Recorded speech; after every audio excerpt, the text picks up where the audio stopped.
9. Presley is a mass of paradoxes, contradictions, complexities. His generosity vies with his selfishness. His sunny moments battle with his black moments. His demand for excitement clashes with his easy acquiescence to boredom. Of course, those contradictions exist in most human beings, but most human beings have the guiding force called maturity, that germ of moderation that sets off alarm bells when we have gone too far one way or the other. Dave Hebler says, without trying to be an amateur psychiatrist, the best way to explain it is that everything Elvis does, everything that interests him, everything that he takes up, he grabs, strangles and beats it to death. If he suddenly takes a liking for a certain food, he will eat it 4 times a day, every day for a month, until it makes him physically throw up. There are reasons for this seeming lack of maturity. One is that since before the age of 21, he has been constantly wrapped in his celebrity status, packaged and sold to adoring millions. There was no need to develop maturity. Perhaps immaturity is just what makes a man like Presley so irresistible to millions. He is one of the few Peter Pans who has managed not only to survive but to thrive. But the basic reason goes back to childhood. For the first 17 years of his life, up until he left Hume's high school, there had been little strong definition to shape his destiny. Paradoxically, despite the ordinarily clear cut impact of an upbringing like his poor Southern background, the influences that molded him into manhood were a lot more confusing and blurred than one might think. For poor kids, life goals tend to be simply drawn, in many ways, straight, up, and down. Rough, tough guys like Red West had it easier. They seemed to have fewer choices, if only by virtue of the fact that they allowed themselves fewer ambitions. Youngsters like Red West never allowed themselves dreams in those semi-feudal days of the South. If they did, they kept those dreams to themselves. Talking about dreams in Memphis was like wearing pigtails. Somehow it just wasn't manly. Red recalls, I didn't have much confusion in my mind. I always wanted to be a musician or maybe a football player, but I never expected anything to come of those dreams. I recognized, I guess, that I was a bit of a hick, someone who was a bit suspicious of anything that didn't come from my immediate vicinity of Tennessee. I played football,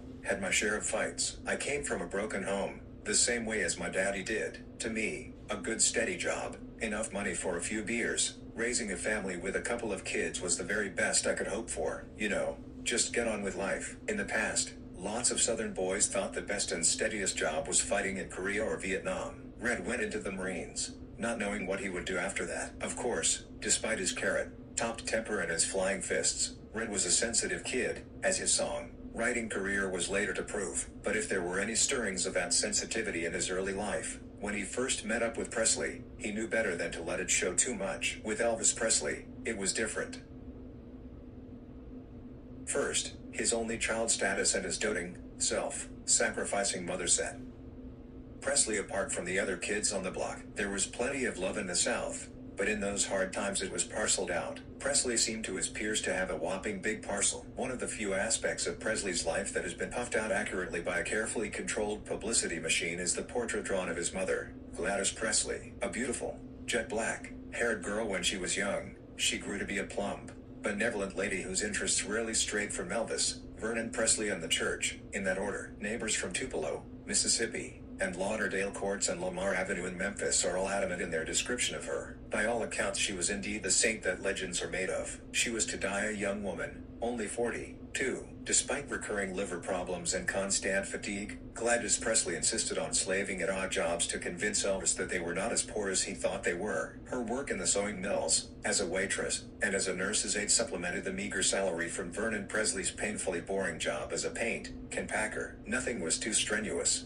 too hard, too wearing. And the worst thing anyone could remember her saying about the grueling life was, "My poor feet are killing me." Young Elvis Presley was not insensitive to his mother's sacrifice. He did everything in his power to make life just a little sunnier for her. In November 1950, when he was 15, he insisted on getting a job as an usher at Lowe State Theater for the princely sum of $12.50 a week. He pounded the carpeted floors from 5 until 10 every night and gave every nickel to his mother. When he started to fall asleep in class, his mother insisted that he stop work, no matter how financially strapped they were. The following year, going when money was still low, Presley insisted on back to work at Lowe's, only to meet with disaster. The theater manager, Arthur Groom, goes on record as having fired the world's most expensive talent. The girl who sold candy and popcorn appeared smitten with the brooding young Presley and favored him with some free samples. When another usher informed on him, Presley responded with a roundhouse swing that ended his career as an usher. He next took a job with the Marl Metal Company. When his teacher again reported that young Presley was taking 40 winks in class,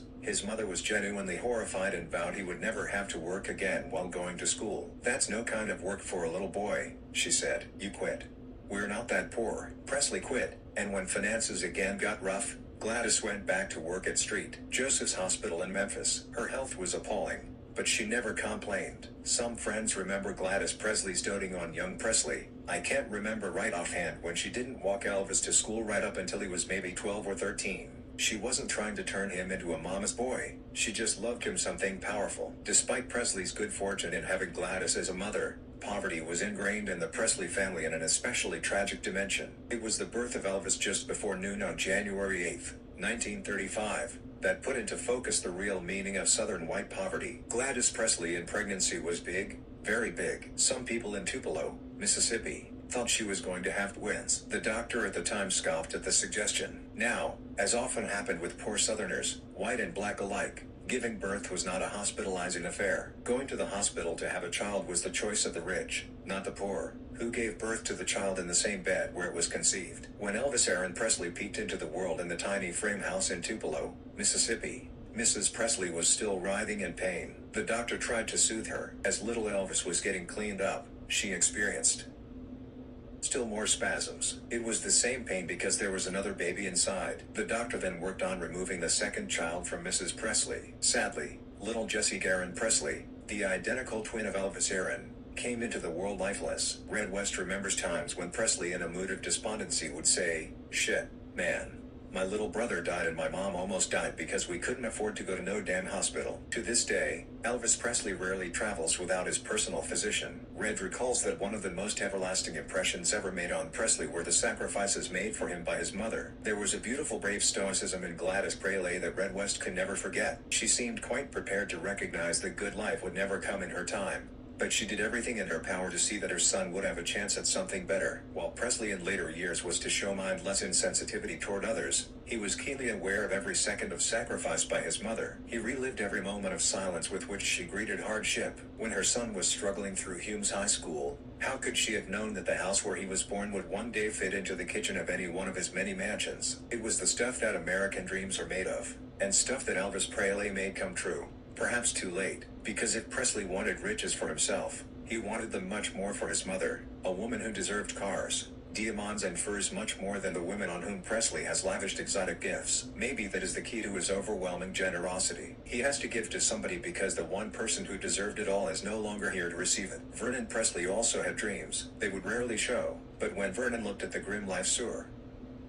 surrounding him, with little hope of anything better, he would seek temporary relief in a beer too many. He was never a heavy drinker, just a beer over the limit when the hopelessness became too relentless. And then young Presley saw the tragedy of a man who wanted something more from life than just a gold watch from the United Paint Company. To this day, with odd exceptions, Elvis Presley rarely indulges in boozing. Then, too, young Elvis had his own complexities to come to terms with. He was in a tough town, in a tough neighborhood, in a tough school, but he was not especially tough himself. He was surrounded by crew, cut jocks, but he was not one himself. Perhaps if Elvis Presley had been born in New York, Boston or even Chicago, he might have fit in a lot better. In big cities there is more tolerance of a kid who wants to be different, but not in Memphis in the 1950s. It was, says Red West, as if he said to himself, "Damn it, man, if I can't be like you guys, then I'm gonna be someone else." And he was. When Red was driving around with Elvis in the battered old green coupe that day after Red's football game against Bartlett, Red looked at the fancy clothes, the wild hairdo and thought to himself, "Man, this is going to be some gig, being on the road with Elvis." Elvis didn't say so, he recalls, but asking me to come along was his way of saying thanks for me pulling him out of those jams when other kids picked on him. He wanted someone his own age he could trust, and I don't think he knew anybody his own age like that. Let's face it, up until then we hadn't been really close buddies. But I guess I was the closest friend he had around. He was sort of lonely. It was his way of saying thanks. Elvis will never straight out acknowledge a debt to someone, not in words. But he never forgets. When he first met Dave, and Dave helped him out of a few embarrassing moments on the mats, he didn't say thanks, but he remembered that Dave came through for him. He never forgets. So, you'll be with him and all of a sudden he will say thanks in a deed, like some fantastic gift. He likes to watch your reaction when he gives you something. but he doesn't harp on it. He never says, "Remember when I gave you the thing?" He is very good like that. He will give you a sensational gift and forget about it. In return, he expects total devotion and total loyalty. Sometimes, because of his moods, it's very hard to give all the time. After one of his wild temper fits, he will never say, "Hey, man, I was wrong. I'm sorry." But then one day you will be walking through an automobile showroom and he'll say something like, "Hey, man, that looks great, that car, don't it?" And somebody will say back to him, "Sure does, Elvis." The next minute, he'll tell you, "Look, you fix up the paperwork. It's yours. You deserve it." That's it.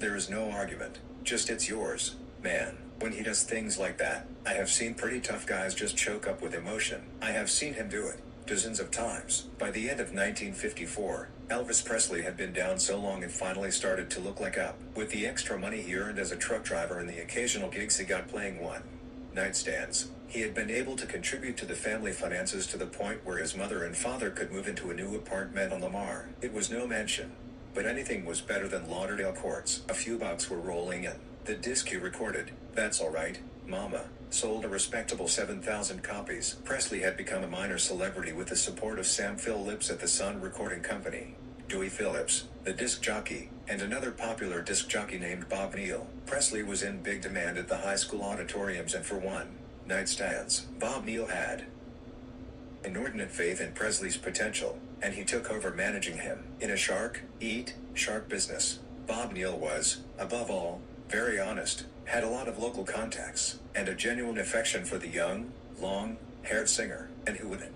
Young Presley was a manager's dream, punctual, polite, and without the slightest trace of big-headedness. He would get up and do his act, stay out of saloons, and never mix with the bad crowd that infested country tri music in those days. And there was a bad crowd. Although the rock groups of today are credited with being the high priests of the drug generation, the country tri and western crowd were gulping amphetamines like peanuts as far back as the mid-1950s, long before the Mick Jagger crowd ever got out of grade school. After a gig, the most sinful thing young Presley and Red would do was to go to an all-night diner, eat a hamburger and suck on a double malted. He dated from time to time, like anybody, recalls Red, but he wasn't girl crazy. He was more likely to have one steady girlfriend. He had one little local dark-haired beauty in the early days and, if I remember rightly, she jilted him. She didn't know what he was going to be, or she might have thought otherwise. Lots of people thought he might have gotten married to her, but it didn't turn out that way. He was just a real good kid who liked very simple things. Apart from his wild drape coats,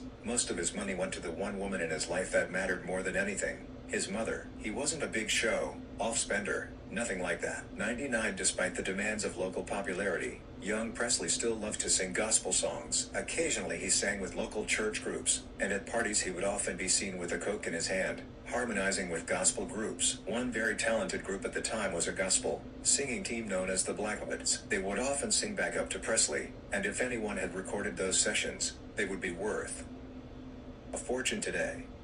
Even when singing a highly inspirational gospel number, Red noticed, young Presley had a highly unspiritual way of delivering his songs. It was something in the way his left leg would shake and in the way he swung his hips. Red recalls, Elvis told me later that he used to shake and swing himself around rather than stay still. He said he did this because if he stayed still the audience would see him shaking and quivering with fright. Of course, later on it wasn't nerves that made him shake. Presley himself has said of the habit, "I remember sometimes in church, you would listen to the choir and all of them would have great voices, but it was often the preacher, who might not have had as good a voice, who was jumping around and getting them all worked up, who was the center of it all. It was like a bit of a show, and good."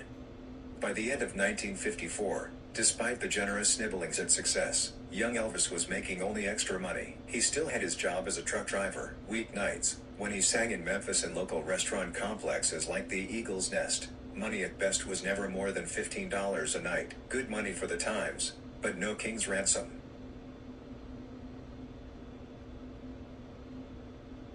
In the beginning, performing for adult audiences in semi-darkened nightclub rooms, Presley was received politely, but without overwhelming enthusiasm. He did a damn good show, says Red, but the older audiences in the South were pretty conservative, and they hankered more for traditional country and western stuff or straight ballads. Elvis would get up there on stage fired with more enthusiasm than 10 men, but it didn't really drive the older audiences crazy. But when he got on the circuit playing high school audiences and opening drugstores and stuff like that, it was a different thing. His self-conscious enthusiasm washed over the younger crowds, and they got swept away. Elvis was theirs.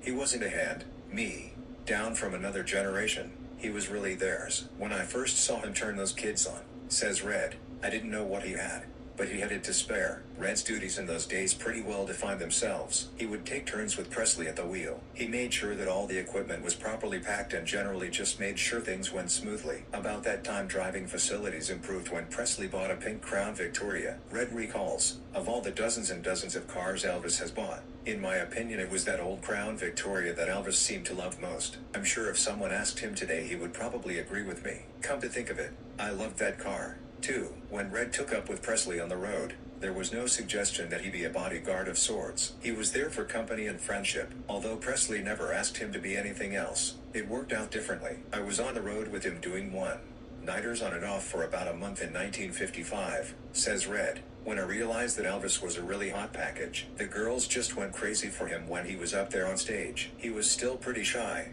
but gradually the waves of applause and craziness around him started to loosen him up a bit. He got a lot more confidence. Suddenly, to these young chicks Elvis was Marlon Brando and James Dean all rolled into one. I got an idea what the future was going to be like. When I saw these chicks leaping up on stage trying to kiss him, I knew we were in for some old-fashioned battles. Now, down south in those days, if a gal was with a guy and she got up and tried to kiss the man on the stage, that was like asking him outside for a fight. I could see the faces of some of those boyfriends sitting there while their girlfriends went crazy about Elvis, and, man, they were as black as thunder. When Elvis saw the chicks reacting to all that wiggling and jumping around, he really laid it on. The girls went wilder, and the boyfriends sat there and angrier. God, this was the South in 1955, when virgins were not necessarily an endangered species, as they are today. The wildest thing a girl from a good family ever did in those days before she was married was kiss with her mouth open. For many of these girls, young Presley was virtually undressing in front of them and giving them what they wanted but were too frightened to let themselves do. The Presley cult was still a long way off from hitting the media, but on the high school circuit and at local auditoriums, girls scraped dust off the stage where Presley had stood to keep as a memento. Instinct told Red not to forget how to throw a punch, because Presley was going to be the object of some pretty violent envy. His instincts were correct. To be fair, Red says, Elvis didn't mean this to happen. He didn't want me as a protector. He was making a gestory, a kind gesture for me to come along for the ride. But before very long, I found my job was looking after his ass. I did it willingly. The first week that Presley had the new Crown Victoria, there was the trouble that Red had expected. It was raining like hell, recalls Red, and we all had to get to Grenada,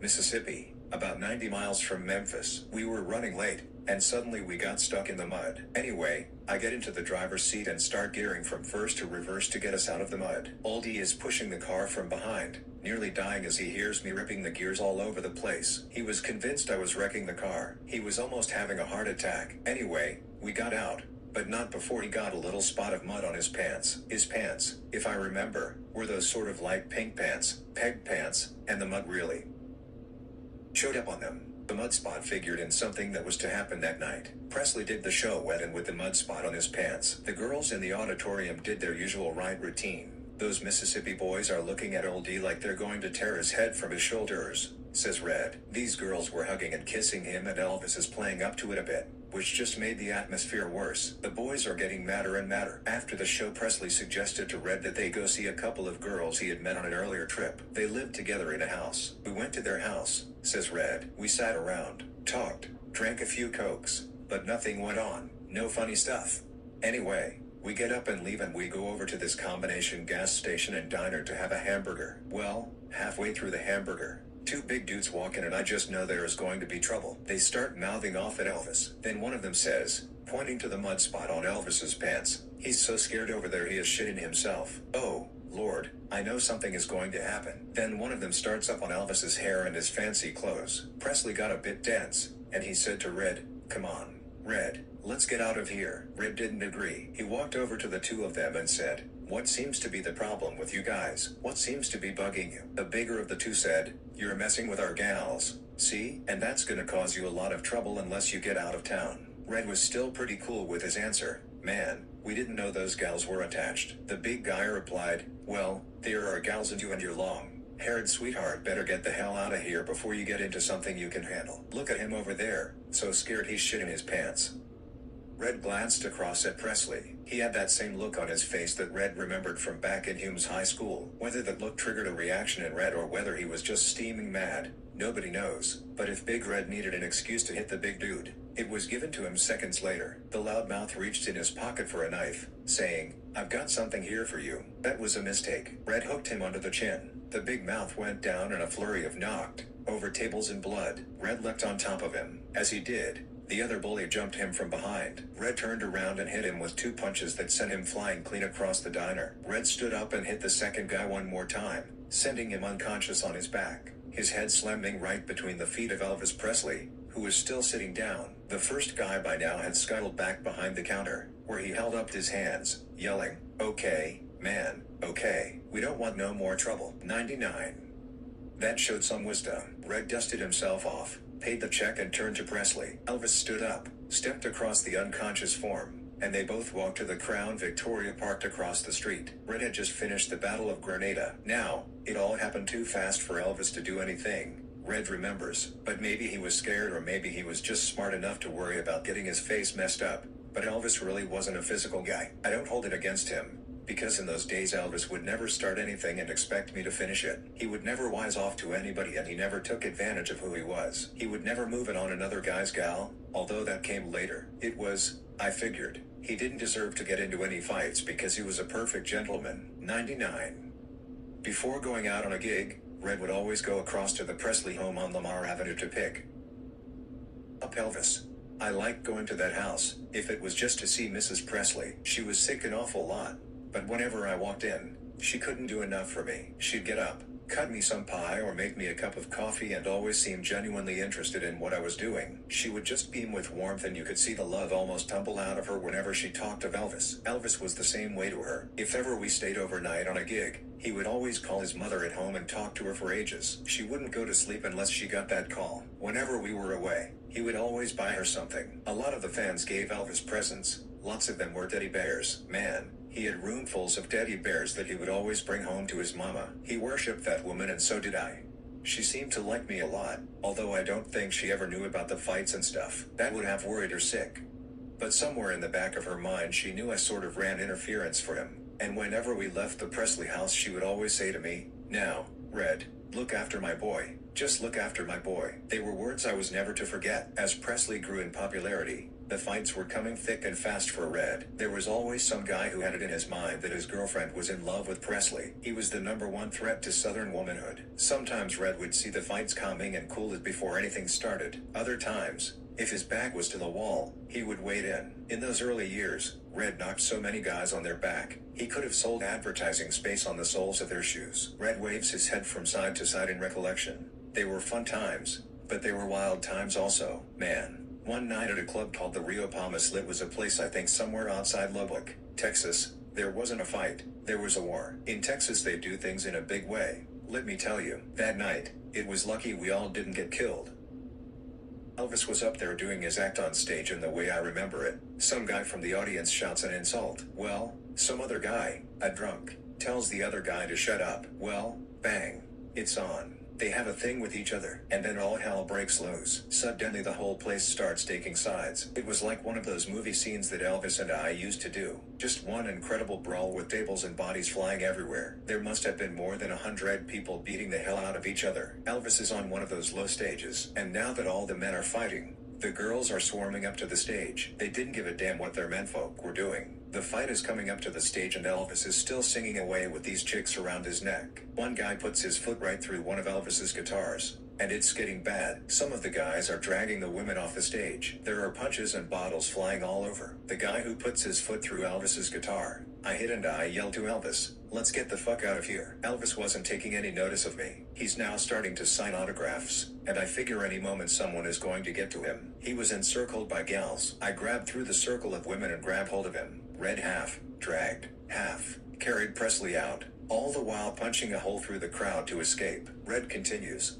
When we get out in the open, the fight has now spilled out there. Man, it was one full acre of guys fighting. Guys getting their heads splattered with beer bottles, blood everywhere.